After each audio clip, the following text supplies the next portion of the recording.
Mm-hmm.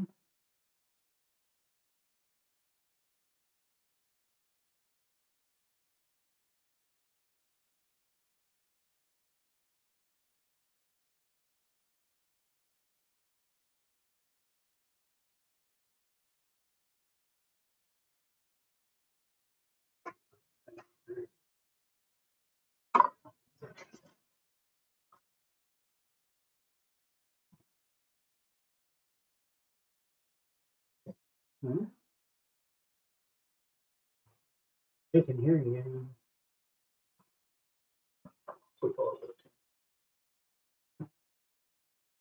It's just being slow.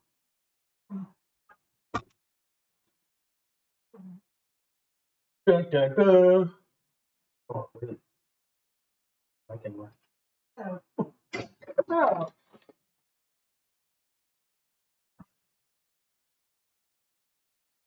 Hello, hello, hello. What's it working?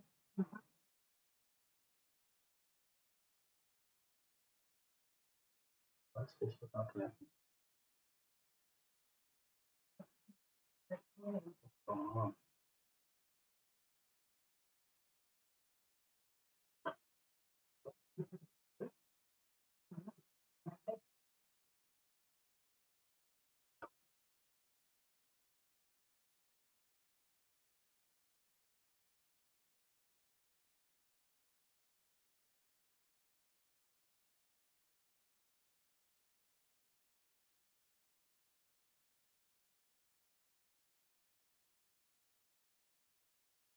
Yeah, well, where it's saying it's not connected. Someone's watching.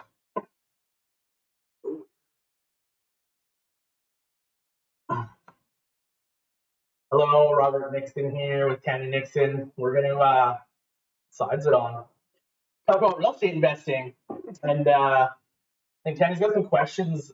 Which way do you gotta go? I gotta go this way. So, some questions she's gonna ask me about it, or comments I think as well. There's a little background thing, just why real estate over cash savings, bonds, whatever that other one is, stocks. So high cash yield, high equity buildup, or passive appreciation, high leverage of about 5 or 20% down, and leverage 100% of the asset. It's a hard asset, tangible real estate. Lots of tax advantages with interest write-off, renovation write-off, insurance, all that stuff. You only pay tax on the net income, right? And I think there's a misunderstanding where some people think, oh, I want to take a loss so I don't pay any well, I don't know, it's different business strategies, but someone will say I want to take a loss on my real estate investment to save money on taxes. I kind of disagree. I mean, if you're making a certain amount of money, yeah, you're gonna get pushed up into the higher tax brackets, but you definitely want your real estate investments to be making money, because especially if you want to buy another one and another one, you want to show they're making money. A business that's failing is usually not the type of business that bank or anyone is going to lend more money on. So if I got 5 rentals and they're all losing money, is the bank going to give me money for another one? Probably not. Awesome. Happy Thursday. Now let me have sound. Yeah, now we have sound. Kind of figured it out. Hopefully you guys can hear us.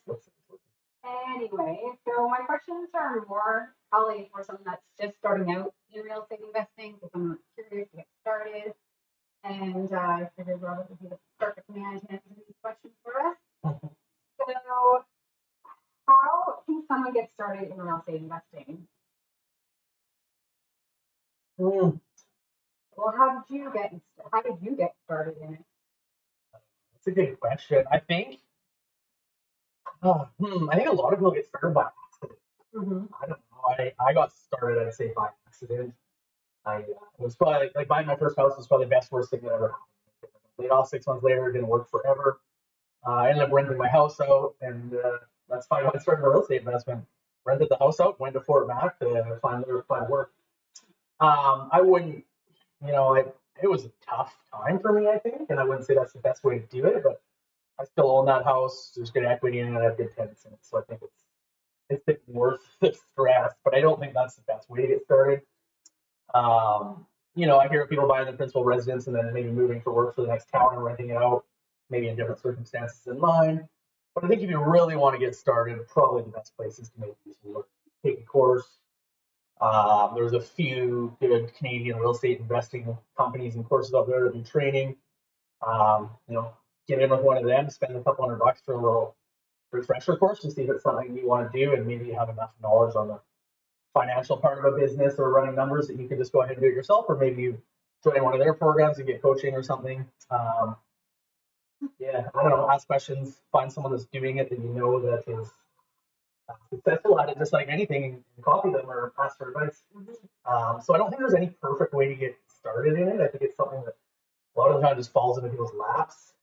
It's circumstantial, but I'm sure there's a lot of people that do it intentionally and get training on it. There was a 13-year-old kid, I think he was 13 when he did his first joint venture with his grandma. Had a real estate investment seminar he used to go to with Rain, and it was crazy. So he clearly was being taught, and he was learning. He shouldn't make it happen, and he had the knowledge. So my next question is there anything you should know before you get into real estate investing? Sounds like anything you should know before you get into real estate? I think there's lots of things you should know. But I think, what's the most important thing? Like anything in life, I think the biggest, most important thing is taking action. You don't want to take action if it's a bad decision. It's going to be a poor financial outcome. I think probably in real estate, that's the important one, is the financial part, because you don't want to get foreclosed on or lose the house or have to sell the house for less than you bought it for, have a cash call, right? So I think the numbers always have to work. What was the question again? Is there anything you should know before you did you know anything? Or did you just... Well, I rented it because I had to rent it. I was leaving town and I needed to do something with my house. Yeah. I guess I had a little bit of stuff going on before that where I was interested in investing. Like I rented rooms out because I just had my buddy living with me, and then I rented a room to some random guy that I don't know. So that was kind of like, I guess I have experience making money or helping my bills be paid by renting. But yeah, I mean, there's so much you could know. You can't know everything, but make sure you know where your money's going and how it's going to work for you, and that the numbers are going to work. It's the most important thing. Make sure your numbers are going to work, especially on your first investment, because the numbers don't work on your first, you're not making it. Yeah. As a new person investing in real estate, or even an experienced person investing, do you need to work with real estate agents? Well, I'm biased, but I'm going to say you always need to work with a real estate agent. We're actually looking at some properties in a different town, and definitely have a real estate agent working for me. I don't know the market there. There's just so many things that he'll know that I won't. Area, neighborhood. There's a soup kitchen downtown I didn't know about, right? I know that one's in Canada River, but there's one near downtown there that he said to avoid. I sent him properties that I'm interested in. He goes, oh, I'd avoid that area, avoid that, that's that building, blah, blah, blah, right? So he knows stuff. As far as like what types of subjects to have in that city or town, and what type of things the city allows and doesn't allow, I think is important. So I'd say yes, always use a realtor, but I'm biased. There's lots of people that go out there and hammer the for sale by owners, and they do have success. And actually, one of the properties we're looking at is through the process. So there is an opportunity there, but I think if you're going to use your realtors, stick to them and use them and commit to them. And that's my biggest thing as a real estate agent, and be loyal. And they're going to help you through that process, whether it's a private sale or not. And even if you're in like a buyer agency contract and you're like, look, I found this private deal and you don't really have to do any work, maybe they give you not as much. Most of the time, the private sales will pay it. So you better have to have the protection of a real estate agent. Not to mention the legal backing that our brokerages have and our lawyer, whatever it's called. Yeah. Anyways, yes, use a real estate agent. Get them to go to work for you, for sure. How can I finance a real estate investment? You tell me. So real estate as an investment vehicle, I think there's lots of different options there. If you bought your first house with 5% down, you don't have to be first time buyer to put 5% down. I don't believe anymore. There's always rumors out there you have to put 10 or 20 now, but I think you have to stay in a year. And then if you move out, you could rent it. So if you just happen to do that, like I did, I think that's an option, but you have to have the intention to live. Yeah. That's not good. But so most cases, as an investment property, it's 20%. 20 or 25. Usually you can get away with 20, and that is for, and this is mortgage broker questions, but it's good to know, right? And I'm not a professional in it, so obviously don't take my advice, talk to your broker or your banker. Yeah. But then you get up over 5 units, and you basically just need the money, and the building has to make sense. So I think the down payment is a good place to start. Mm-hmm. And get her done. Make sure you qualify for financing if it's under 5 units. Otherwise, make sure your building qualifies. So I want to jump a little bit to the next question, but kind of, I guess, work hand in hand. Can you buy an investment property with little to no money? Oh yeah, okay. So we're still on financing pretty much. So I mean, even in this market, I think I talked about this the other day. I posted about it. I did post about it. I don't know if you saw it, but even in this market, it's insane in Canada. We've been in the seller's market. I think we went into the balanced market for a bit. I got in real estate in 2016. It's just been like, so 2016 was a seller's market for sure, even though I didn't know how to do stats back then. Mm-hmm. But even in this market, we actually have a seller, higher price property. Buyers need a larger down payment than they thought, and the seller's actually willing to do a take-back mortgage where they actually carry a portion of the mortgage. Actually, they're not going to better take back and secure on something else because they need to get into. So it's complicated, but there is ways. So the seller's lending the buyer money secured on something, whether it's a house or another asset, to help them be able to get the property. So vendor take back, there's agreement for sales where you agree to buy the place down the road and you do a project, like say rebuild a house, and then once the project's complete, you remortgage and pay them back. There's so many different ways. Or a JV partner. Joint venture where a money partner puts up the money and you're a working partner, which is what we do, and you get profits and do all the work sort of thing. And split 50-50. There can be different structures there, but what was the question again? How can you get still on financing? Well, it's like it's basically can you get into investing with people? Okay. So yes, you can. Yeah. And we're actually doing a deal right now. We're trying to. We're trying to do it. A realtor doesn't put it into writing yet, which I hate verbal. Yeah. And any realtor or managing broker out there will say verbal means nothing and it's not real. So your client can't get pissed off if they put a verbal counter and the seller goes and signs something else. So we kind of have a verbal going on with this guy, but it's a not listed property. There's not a bunch of other people. We want him to put it over page and put it in writing. It hasn't happened yet. So he's willing to do a vendor take back for the down payment or more. We're going to get commercial financing for the rest. We're going to have to pay some property transfer tax and some legal fees and stuff, we're hoping. And, he's an older guy that's getting out of the real rental industry, I guess, and investing. And maybe he'll put that money and lend it privately anyway. So what's wrong with, lending us $200,000 or $300,000 privately? Right off the bat, save himself some capital gains. We can just send that sheet to him. So we did a little calculation, like over the 3 years, paying him only 3% interest, he's going to make like $27,000 doing that pay back, and then he'll also save the capital gains on not claiming him until a different time down the road when he hasn't taken a big lump sum of money. So yeah, anything's doable. I think you have to be creative, and that's how a lot of people get ahead. And someone like a seller like that is willing to work with you. It's huge. Okay. Okay. So my next question is, where can you find deals? Where can you find deals? Define a deal. Where can you find a property or like a deal? I guess like, okay, so you know how.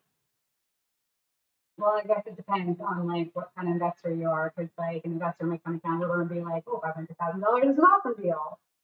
But say somebody that's just beginning, and they need to be in that, I guess, lower. Where would you find those deals? I don't think you should focus on like the deal. I mean, you should. So whatever market you're investing in, you got to make the numbers work. So if those numbers work, and it's going to propel you ahead. So that 6 months, a year down the road, you're going to be, paying down a mortgage, increasing the equity, and you got cash flow coming in. Over not buying it, then that's when it makes sense to you. I think in a market like Campbell River, to get a successful investment, rents are so crazy now. You can pull it off, but it's pretty competitive. But you may need a little larger down payment, cash flow, or even just to protect yourself. But in a place like this, you're going to probably get higher than average appreciation for the rest of Canada, just because that's historically what's been seen. It's a desired place to live, especially now, and people are coming here. So.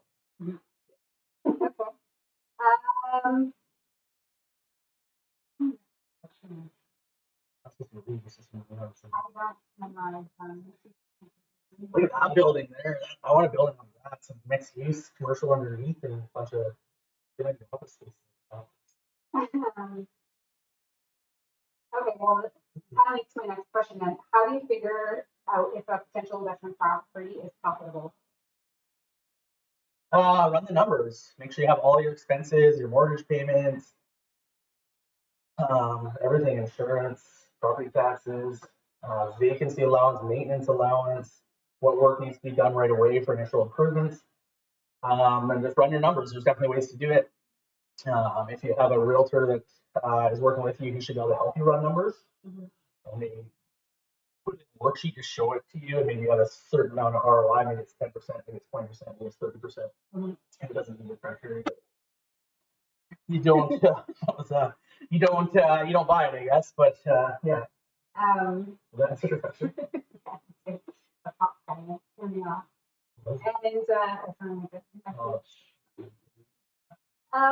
Well, more on that topic there. So would you, some people might not know, but if you run these numbers before you purchase the property? So I think in most markets across Canada, definitely in Vancouver Island right now, you have to be quick. So you should probably know your numbers pretty well ahead of time. If you're looking at a single family house, you should have some numbers in mind. Your vacancy, your maintenance allowance is all going to be the same. If it's a turnkey house, you should sort of have an idea. Property tax is easy to find. You should be able to do it pretty quickly. Taking action is the biggest thing, and in this market, you have to feel going multiple. So I don't know. It's like, yes, you should 100% run them ahead of time. Yeah. But you also need to know your risk tolerance. Like maybe you know what you can pull off, and maybe you got an extra 20 grand you can slap at it as a down payment to make the numbers work if it's tight and it's multiple offers. But always run the numbers ahead of time. You can also do a quick calculation, like if you know your rents, times 12 divided by the purchase price, and that gives your highest offer based on percentage, as long as there's no other massive costs. Okay. This is all my opinion.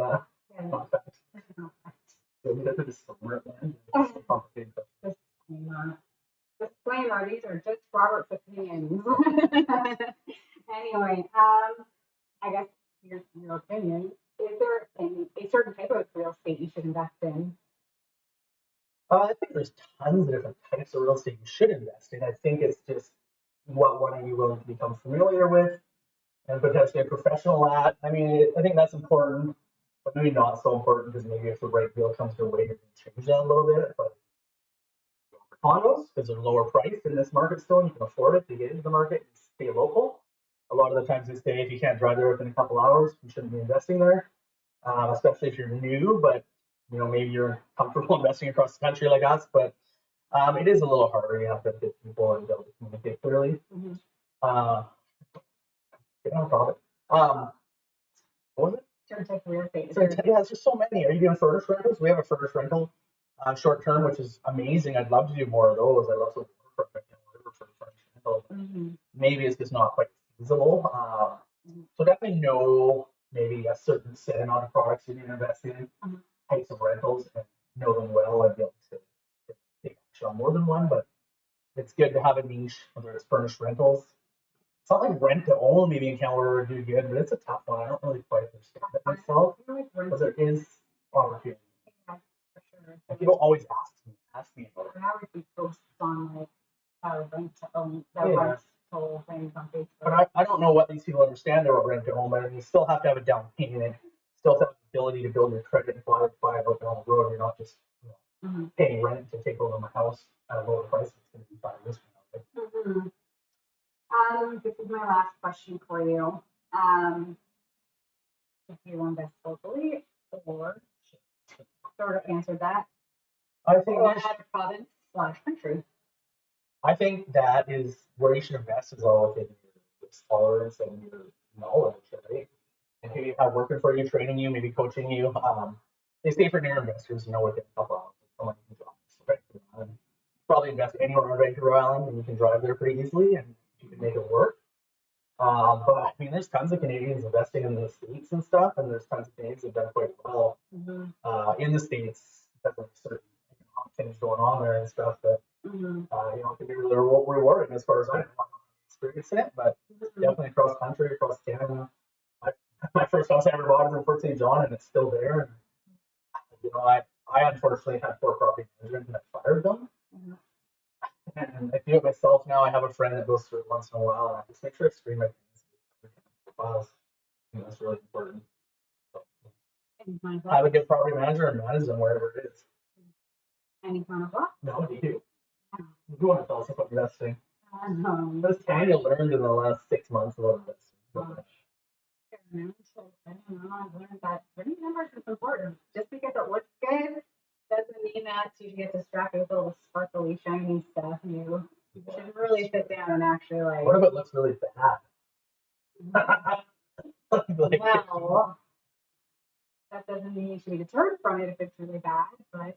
I mean, I think that's a huge one. The problem is but the properties that are less desirable are usually the ones that don't sell. People don't want, but there's opportunity maybe to do better on and renovate and make money because no one wants them or they're deterred from. Most people want them in rent. But that's all. Still have to make your numbers work. Mm-hmm. If you're going to do a big renovation, you got to have your contractors in place, hopefully, or you're doing it yourself. It's fun. No. But it is what it is, right? You get what you put in your life, I think. Mm-hmm. And it usually pays off if you're willing to work hard and get stuff done. Hey, else we got something else we can talk about. Oh, Tanya, what do you do? What do you look for when you're running? So you're running. Well, been slacking on running numbers. You're supposed to do a bunch. I have not been slacking. I've actually been doing a lot. Not a lot. Anyways, I've been doing a few. So what do you look for when you're running numbers? And how do you do it? Well, I do it because I'm doing some training right now through Keyspire, and they have this thing called 4 Ways to Win. And basically, you can run your numbers through their calculations. And the one thing, well, there's a couple things that I look for when I'm running my numbers is cash flow. Mm-hmm. What's the cash flow? I guess because they do it monthly. So what your cash flow is monthly, and then what's your return? What's cash flow? What is cash flow? So how much money you're bringing in a month? So after what? After all your expenses. So is the property cash flowing after all the expenses are accounted for? And what's your ROI, which is return on investment, and which is overall cash flow. Which is yeah. So what else do you have? What are the 4 ways? Your passive appreciation, your active appreciation. Passive appreciation. Oh, it's gonna make me. Well, explain it to people. Or do want people watching. Look, I have my phone now. So passive. What's passive? Passive is basically you can't really control passive. It's basically what the market's doing. So your house is sitting there collecting passive appreciation like most people's homes do. Yeah, and he can be positive or negative, obviously, depending on the market, but we usually just use a conservative 3%, which on average, I mean, 15%. So we can be conservative on that and make crazy returns. Mm-hmm. I think people overlook a lot of these 4 things too, and it's huge on real estate. A little down payment. You can put 20% down and leverage the other 80% for free and still get the 3 or 4 ways. So what's the third one? Well, I said active appreciation is another one. So cash flow, passive, active, what's active? And active is usually it kind of only more works with like a buy and renovate, or even like how we did with 15th. It was bought, it was renovated, and it was rented and refinanced, like refinance and rent. So work that you put in or you've managed someone else to work on it and add value to the home so that you can make it worth more or more money. Oh, yeah. Sort of? Yeah, and like I actually was reading something today earlier, actually, when I was looking up things to talk about for real estate investing. I even saw they were suggesting, say, if you have even a suite in your basement, after your tenants move out, go in and like see if there's anything that you can do to upgrade it, because then you can probably bring up that active appreciation on the suite as well. So to bring up the active appreciation of your, I guess, primary residence is what that point was. I didn't fully read into it. I think like going back to what we were watching another video the other day too. And even if you own a property, and it's a lot less risky this way. If you own a property for 5 or 10 years, you bought it, it was sort of turnkey, but now it's getting tired or dated. And after those 5 or 10 years, your tenants move out or powering tenants, but you're in a position now where you have lots of equity And then you go renovate the place and get some active appreciation, remortgage it, pull your money out, get more rents. I think that's sort of what you need to be able to do some sweet, either floor or any of your suites. Really. As tenants move out, you actively appreciate it, make it more modern, make it more desirable for people to want to live there. Yeah, and then last one is oh gosh, passive, active, passive. Oh my god. Oh, principal recapture. Oh yeah, principal recapture, and I can't remember what principal recapture is. Oh, no, it's easy. So I mean, you can get principal recapture on any real estate investment, whether you're living in it or it's a rental, right? Because as you pay your mortgage, you're paying a certain amount of interest, and a certain amount of principal. So your principal recapture is. Okay, there you go. Which I mean, even on your residence, you're going to get the principal appreciation, you're going to get principal recapture, passive appreciation, principal recapture. Personal residence, you can actually sell active appreciation. And you can also have cash flow on your principal residence if you have enough units in it. Maybe you live in a triplex and you rent them out. I kind of, some younger males and stuff that like camp workers, I try to push them to that. Never works. So I'm like, why didn't you buy a house with a suite? Live in the suite, rent it out, the mortgage is paid. I wish I had done that with my first house, but that's another story. It was a 40-year no down payment. That was risky enough. So yeah, when you're running numbers, check all those 4 things. Yeah. Those like 4 different things you can actually get for a return on your investment. Usually, a lot of the times, I think they're doing. A lot of times, especially if you're doing a turnkey property, they're probably doing like a free thing. If you're not going to be put on the road with it. Yeah. And then you're also your lowest. You have a little. So like if you go buy a stock or a bond or whatever, they got your cash savings. I mean, cash savings. How long does it take for $10 in the bank? It's double, probably 100 years. So those types of things, they can only really increase in value. Bonds, I'm not sure. Stocks, I guess, can have like a, what's it called, where a stock pays out a dividend. So a stock can have a dividend, so it can have an increase in value, which would be passive appreciation. Well, maybe active because the business is growing, but then it's going to have a dividend payout, which would be like cash flow. So it's only going to have maybe those 2 things. So I think stocks are a little more risky in that sense, but a little more lower barrier entry, maybe a little more comfortable with people with bonds and stuff like that, but government backed and stuff. But I think the multiple streams you can get from real estate and the low barrier entry for the non-money actually getting to borrow is huge, right? Yeah. So that's investing. And then I think real estate investing is great. I don't do nearly enough of it for. I always think like I'm not. Like I wish I had so many more. I should, but I think the biggest thing is taking action and just being active and doing it, and not be afraid to take the action. There's no risk, no reward, right? Yeah, for sure. So we'll maybe do run some numbers on the one once we get it tied up. So we want to talk about tied up with an offer because jinx ourselves. Exactly. Anyway. All right. Thanks for watching, everyone. If you're watching, bye. Bye.